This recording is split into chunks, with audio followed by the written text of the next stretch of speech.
एक तोता ने बताया, स्त्री चाहे कितनी भी प्यारी हो, लेकिन उसे यह 3 बातें कभी मत बताना। दोस्तों, किसी जंगल में एक तोता और मैना घोंसला बनाकर रहते थे। उन दोनों में बड़ा ही प्रेम व्यवहार था। एक दूसरे के बिना मैना एक पल भी नहीं रह सकता था। जब कभी तोता घोंसला से बाहर उड़कर जाता तो मैना उसके इंतजार में घंटों बैठी रहती। जब तक तोता वापस नहीं आता तब तक वह ना तो कुछ खाती और ना पीती। एक दिन की बात है कि तोता कहीं बाहर गया हुआ था। मैना उसके इंतजार में काफी देर से बैठी थी।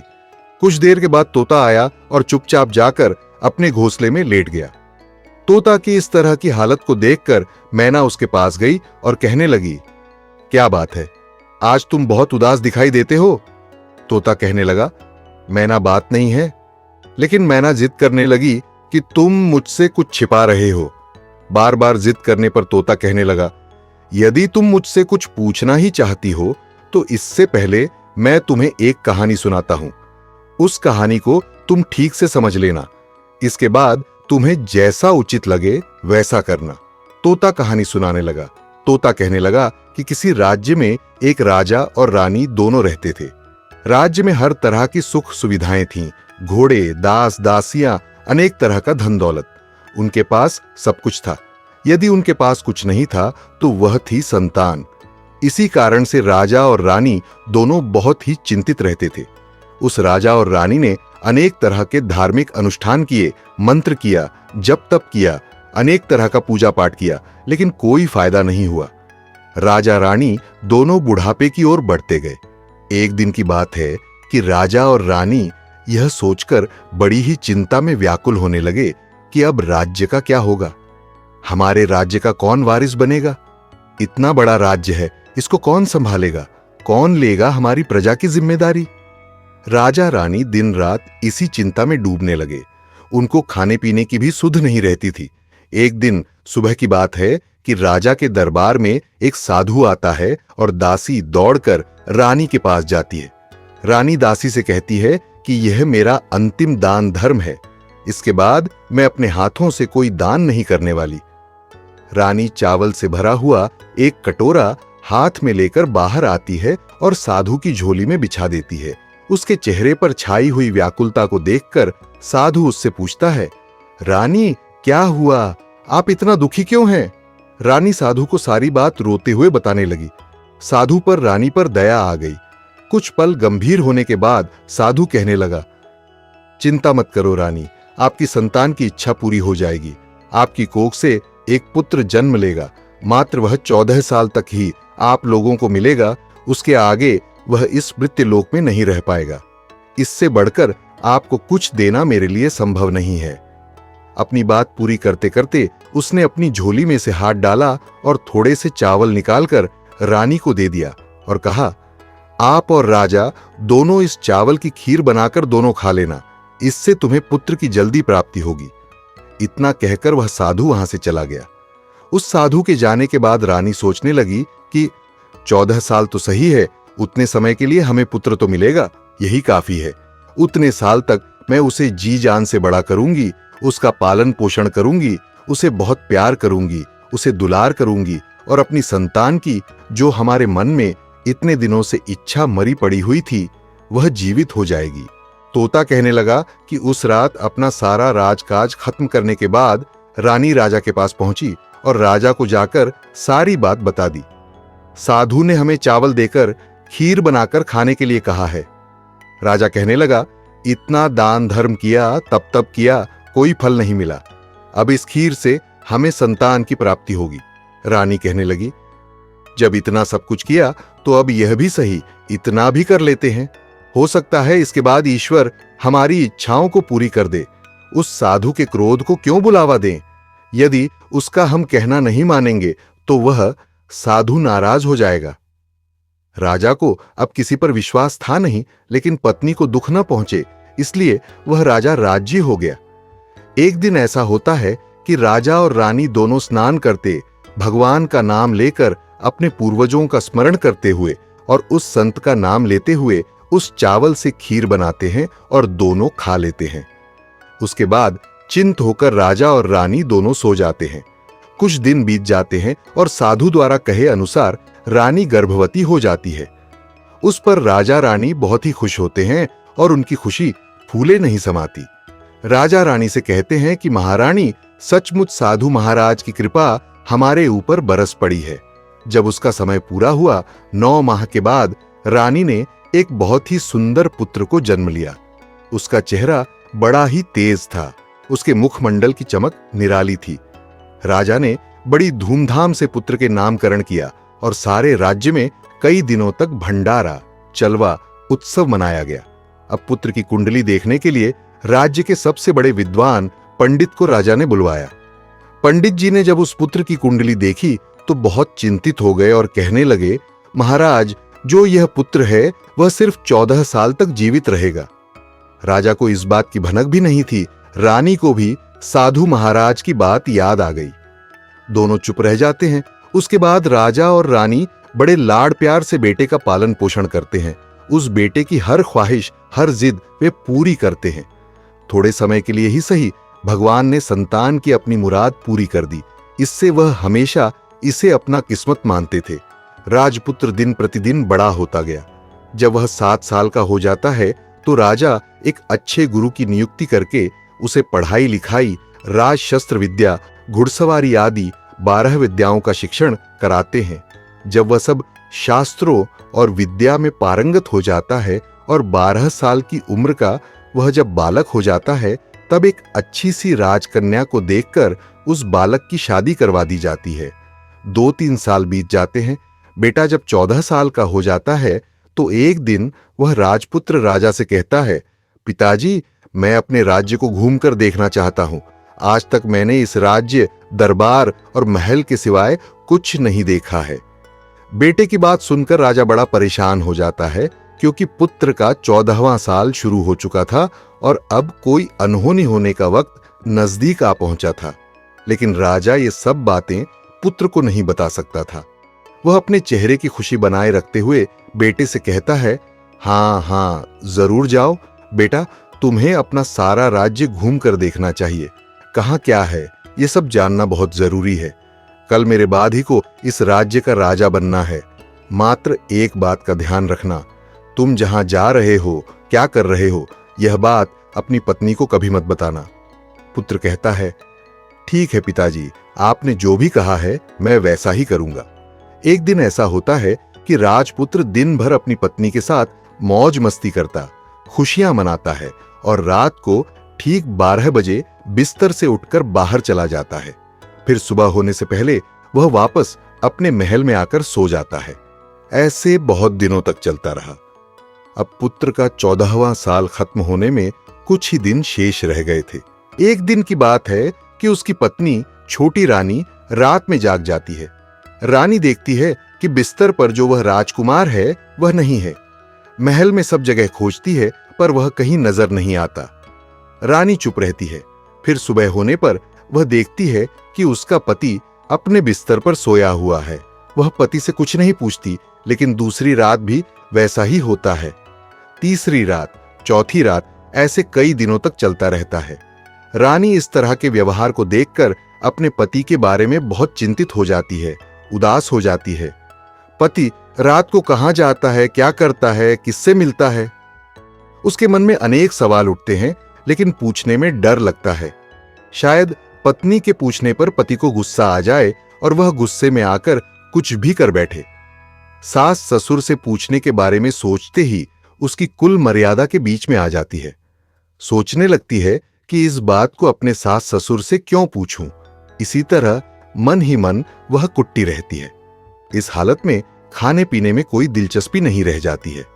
धीरे धीरे वह एकदम से दुबली पतली होकर कमजोर हो जाती है। उस राज्य में एक दिन की बात है कि एक फूल बेचने वाली बूढ़ी मालिन आ गई। वह हमेशा छोटी रानी को फूल देने के लिए महल में आती रहती थी। उस बूढ़ी का ध्यान छोटी रानी पर चला जाता है। वह छोटी रानी से पूछती है, बेटी क्या बात है, तुम क्यों दुखी हो? मैं देख रही हूं कि तुम शोक करके कांटा होती जा रही हो। रानी कहने लगती है, क्या बताऊं तुम्हें अम्मा, तुम्हारा जो यह राजपुत्र है वह प्रत्येक रात्रि को बिस्तर से उठकर कहीं चला जाता है और सुबह होने से पहले ही वापस आकर अपने बिस्तर पर सो जाता है। वह कहां जाता है, किससे मिलता है, कौन सी उसकी प्रेमिका है, यह सब सोचकर मेरा मन बड़ा दुखी होता है। इसी दुख और चिंता के कारण मैंने खाना पीना सब कुछ छोड़ दिया है और इसीलिए शक करके मैं कांटा बन गई हूं। रानी की बात सुनकर बूढ़ी मालिन ने उसे एक उपाय बताया और कहने लगी, बेटी ऐसा कर लेना कि आज रात तुम सोना मत। उसके पीछे जाकर देखना कि वह कहां जाता है, क्या करता है, किससे मिलता है। उसकी ठीक से पहरेदारी करना। पर मुझे नींद आ गई तो क्या करूंगी? बूढ़ी मालिन कहती है, नींद ना आए इसलिए एक काम करना, अपने बाएं हाथ की उंगली में एक छोटा सा जख्म बना लेना और उस पर थोड़ी सी मिर्च लगाकर छिड़क देना। इससे तुम्हें बड़ी जलन होगी और उस पीड़ा से तुम्हें रात भर नींद नहीं आएगी। रानी बूढ़ी मालिन के कहने के अनुसार अपनी उंगली में एक छोटा सा घाव बना लेती है और उस पर थोड़ा सा मिर्च लगा लेती है, जिससे उसे रात भर नींद नहीं आती है। लेकिन थोड़ी देर के बाद जब वह सो जाती है तो अगले दिन सुबह बूढ़ी मालिन जब फूल लेकर आती है तो पूछती है, क्या हुआ बेटी, देख पाई क्या तुम्हारा पति कहां जाता है? रानी कहती है, नहीं अम्मा, पहले कुछ समय जलन के कारण नींद नहीं आई, लेकिन जैसे ही जलन शांत हुई उसके बाद मैं सो गई, फिर मुझे पता नहीं चला कि क्या हुआ। बूढ़ी मालिन कहती है, कोई बात नहीं, आज तुम उंगली पर पहले से थोड़ा बड़ा जख्म बना लेना और उस पर ज्यादा मिर्च लगा लेना। रानी वैसा ही करती है, परंतु वह सिर्फ पति के बिस्तर से उठकर बाहर निकलते वक्त जाग पाई। वह उसके पीछे नहीं जा सकी क्योंकि उसकी आंखें उस समय तक मूंद गई थीं, उसे नींद आ चुकी थी। दूसरे दिन सुबह जब वह फिर बूढ़ी मालिन से मिलती है और पूछती है तो रानी रोकर कहने लगती है, अम्मा आज भी उसकी पहरेदारी में ठीक से नहीं कर पाई। बूढ़ी मालिन कहती है, बेटी सब कुछ ठीक हो जाएगा, तुम आज रात जख्म और बड़ा करना और उस पर ज्यादा मिर्च के साथ नमक भी लगा लेना। और एक काम करना बेटी, जब वह जाने के लिए निकलता है तो उसका रास्ता रोककर उसके सामने खड़ी हो जाना। बूढ़ी मालिन ने जैसा बताया रानी वैसा ही करती चली गई। आज रात उसे नींद नहीं आ रही थी। पति रात के 12 बजे बिस्तर से उठकर महल से निकलने के लिए आगे बढ़ता है तो रानी बूढ़ी मालिन के बताए अनुसार उसके रास्ते में खड़ी हो जाती है और कहती है, कहां जा रहे हो, किससे मिलने के लिए तुम जा रहे हो, मुझे यह बताओ। इसके बाद वह पति को समझाने की कोशिश करता है, देखो अगर मैंने तुम्हें यह बात बता दी तो मैं तुम्हें दोबारा नहीं मिल पाऊंगा। पत्नी कहती है, कोई बात नहीं, ना मिल पाओ, लेकिन आप रात के समय कहां जाते हो, क्या करते हो, किससे मिलते हो, ये पहले मुझे बता दीजिए। इस पर राजपुत्र पत्नी की जिद के आगे बिल्कुल असहाय हो जाता है क्योंकि उसकी एक नहीं चलती। ठीक उसी समय उसका 14वां साल शुरू होने वाला था, 15वां साल लगने वाला था। अब वह सोचता है, जाने दो, चलो देखते हैं।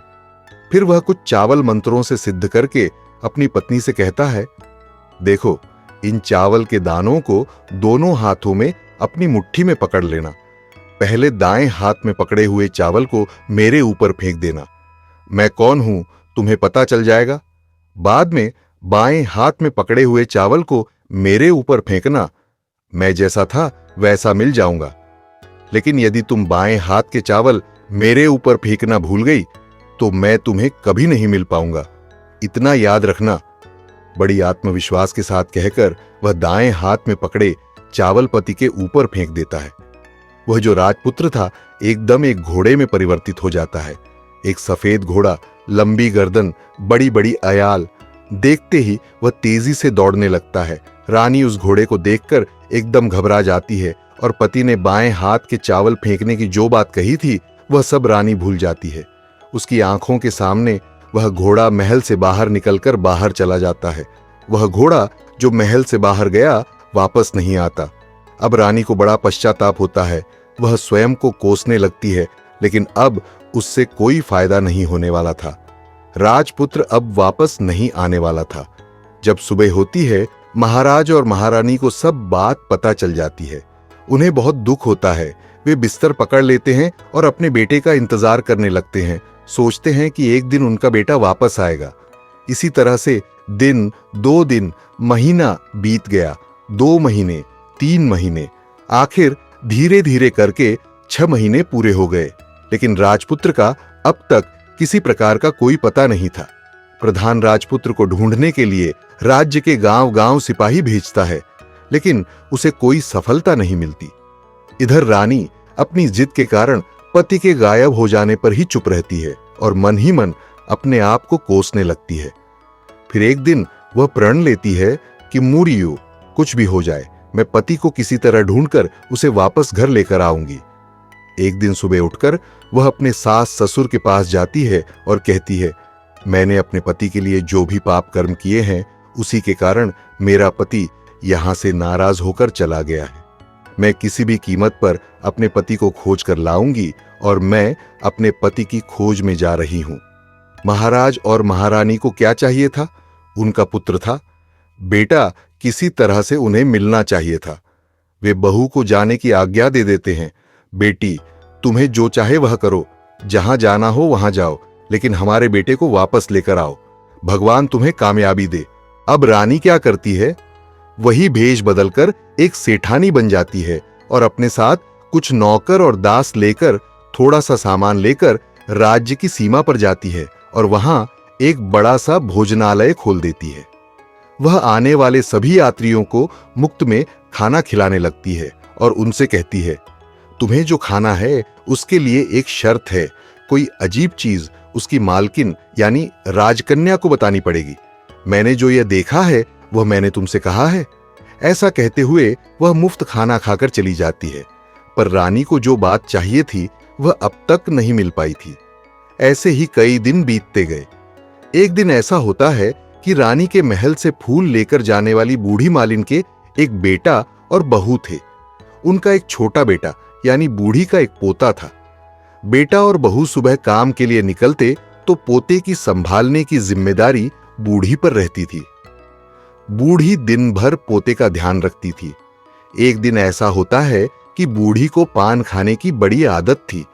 उसे पान खाने के लिए छूना चाहिए था। वह उसे तैयार करने के लिए सीपियां लेकर आई और उन सीपियों को भूनने के लिए गोबर के कंडे चाहिए थे। कंडे इकट्ठा करने के लिए वह बांस की टोकरी लेकर चरवाहे के मैदान में गई। वहां बहुत सारे कंडे थे। उन्हें जमा करते करते उसे घर आने में काफी अंधेरा हो गया। शाम होते ही जब बेटा और बहू अपने काम से वापस आते हैं तो देखते हैं कि आज फिर उनका बच्चा घर में अकेला है और रो रहा है। उनके गुस्से में बेटा दोनों पर आग बबूला हो जाता है। इतने में ही वह बूढ़ी घर आ जाती है। बेटा पूछता है, पोते को घर में अकेला छोड़कर तुम कहां गई थी?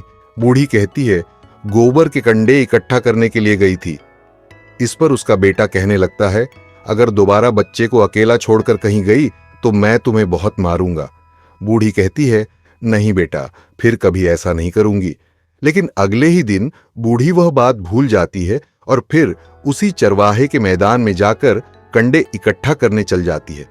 शाम को जब बेटा और बहू अपने काम से लौटकर आते हैं तो देखते हैं कि आज फिर उनका बच्चा घर में अकेला है और रो रहा है। अब उनके बेटे की सहन शक्ति समाप्त हो गई और बूढ़ी के वापस आने पर वे लोग उसे घर से निकाल देते हैं।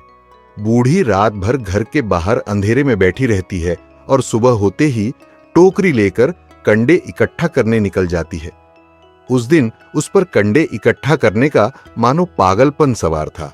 वह कंडों को इकट्ठा करते करते कब अंधेरा हो गया, सुबह से शाम हो गई, उसे कुछ पता नहीं चला।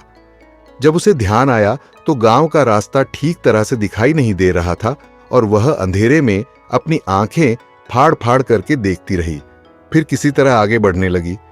फिर एक दिन ऐसा होता है कि एक कपिला गाय छन छन की आवाज करते हुए, जिसके गले में एक सत्रह वगैरह लगा हुआ था, घंटी थी, वह ठुमक कर उस मैदान पर आ गई और उसे देखकर बुढ़िया सोचने लगी कि इस गाय के पीछे पीछे जाऊंगी तो गांव तक अवश्य पहुंच जाऊंगी। यही सोचकर वह बुढ़िया उसके पीछे पीछे चलने लगी। गाय क्या करती है कि उस मैदान से लेकर एक एक करके 6 मैदानों को पार करती हुई आखिर में 7वें मैदान पर पहुंच जाती है। वहां क्या होता है कि उस मैदान पर एक बड़ा सा पत्थर, जिसे गाय ने अपनी सींग से मारा और हटा दिया। पत्थर हटते ही पाताल में जाने के लिए नीचे सीढ़ियां दिखाई देने लगी। जब वह गाय उन सीढ़ियों से नीचे जाने लगी, तब बुढ़िया यह सब देखती रही और झट से जाकर उस गाय की पूंछ पकड़ ली और पूंछ पकड़कर बोली, क्या गाय के साथ साथ तुम भी नीचे पाताल लोक में पहुंच गई? पाताल में पहुंचते ही तुरंत गाय की पूंछ को बुढ़िया ने छोड़ दिया और इधर उधर देखने लगी।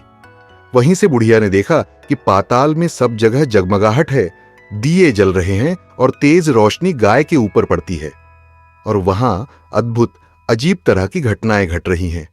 गाय के नीचे जाते ही उसके गले में अपने आप रस्सी पड़ गई और छमछम करते हुए कोई दूधारी में गाय का दूध दुहने लगी, लेकिन जो भी कर रहा था वह मात्र दिखाई नहीं दे रहा था।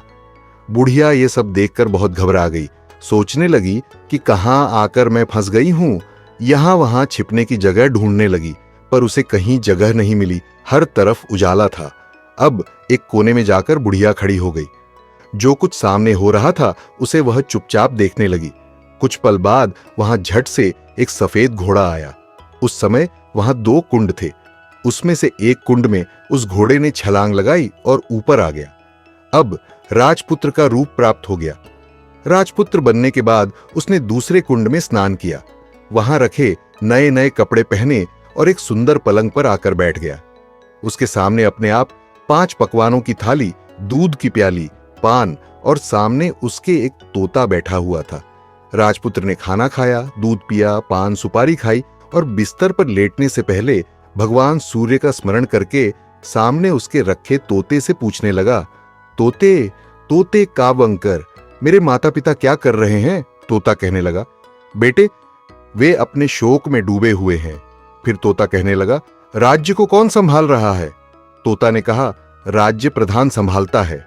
राजकुमार ने पूछा, मेरी पत्नी क्या करती है?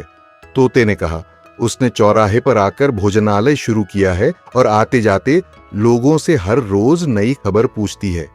तोते के यह बोल सुनते ही राजपुत्र ने कहा, ठीक है, और उसके बाद वह सो गया। बुढ़िया कोने में खड़ी होकर यह सब देखती रही।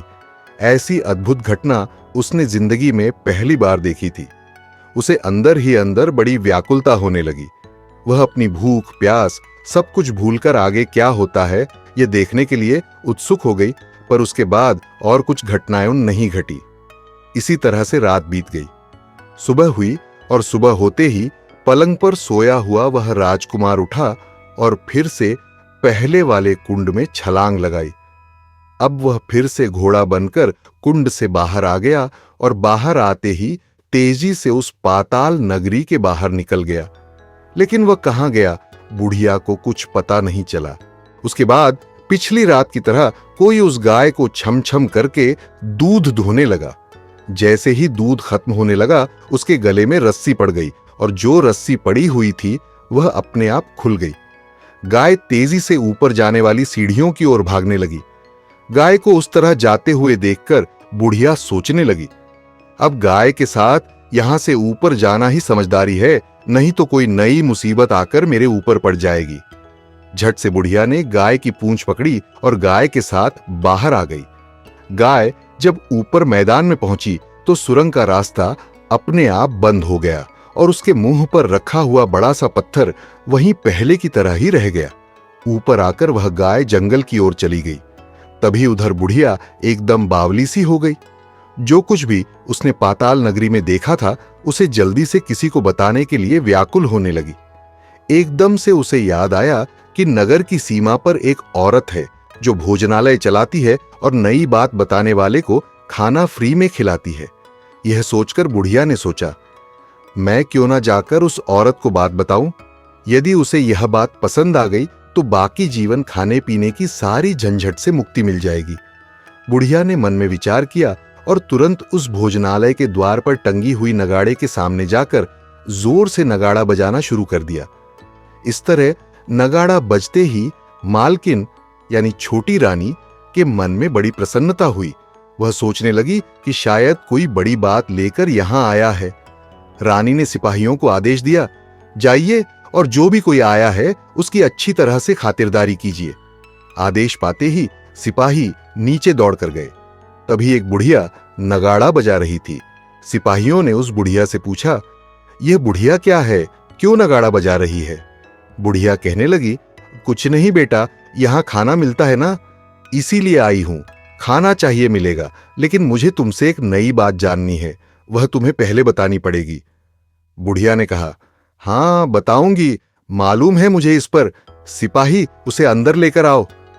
उनको मालकिन का आदेश था कि जो भी बूढ़े बुजुर्ग वहां आए उनके साथ अच्छी तरह पेश आना, उनका आदर सत्कार करना और सेवा करना। सिपाहियों ने उस बुढ़िया का भरपूर आदर सत्कार किया और बड़ी सी थाली भरकर अनेक तरह के व्यंजन परोस दिए।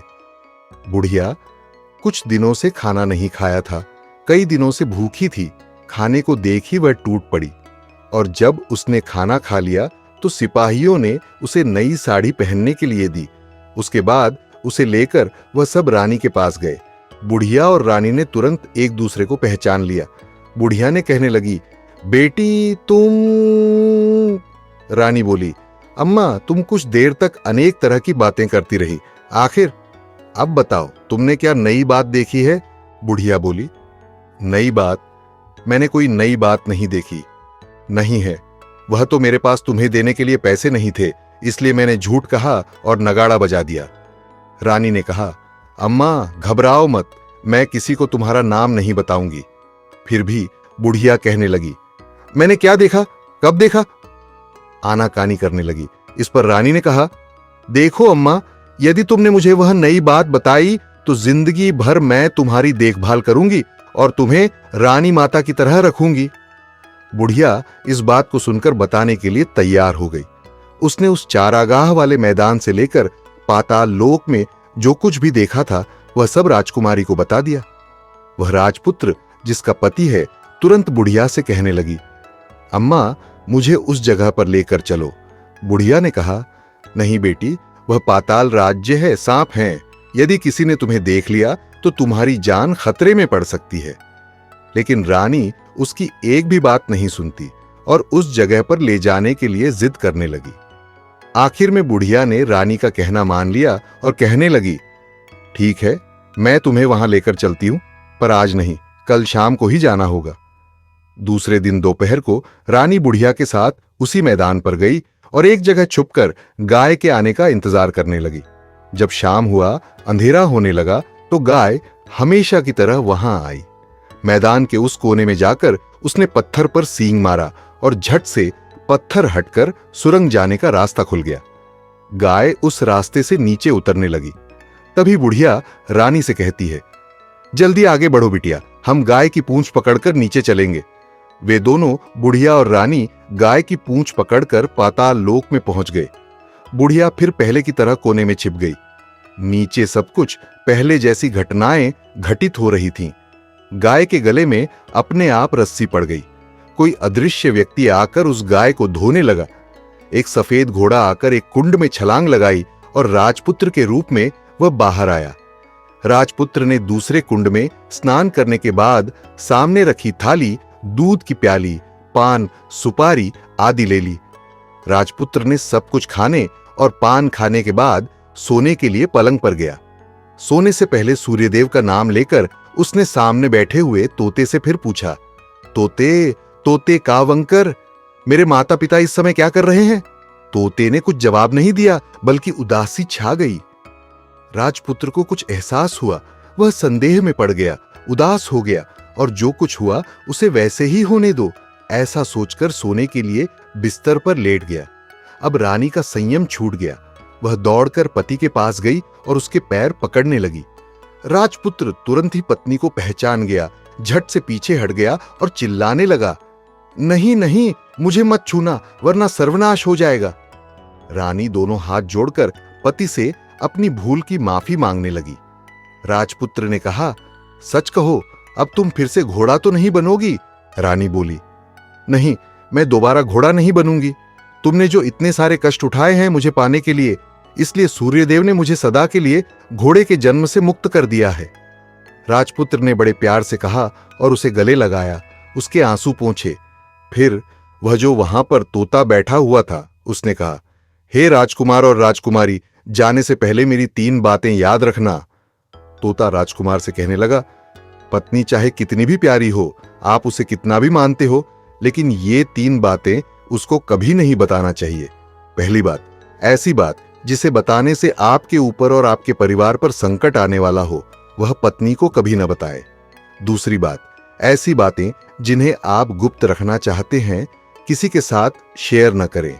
वह बातें भी पत्नी को न बताएं, क्योंकि स्त्रियों के पेट में कोई भी बात नहीं पचती। तीसरी बात, ऐसी बात जिसे बताने से आपकी जान को खतरा हो या आपके माता पिता को कष्ट हो, आपके परिवार पर संकट आ जाए, ऐसी बात भी पत्नी को न बताएं। तोते की बात सुनकर दोनों ने कहा, ठीक है, हम जैसी गलती पहले कर चुके हैं, अब दोबारा नहीं करेंगे। उसके पश्चात राजपुत्र ने बड़े प्यार से कहा और रानी को गले लगा लिया, उसके आंसू पोंछे। कुछ देर बाद सुबह हो गई। गाय की श्रृंखला टूटकर भूलोक पर जाने लगी। रानी, राजपुत्र और बुढ़िया सभी गाय की पूंछ पकड़कर ऊपर आ गए। ऊपर पहुंचकर वे सीधे भोजनालय में पहुंचे।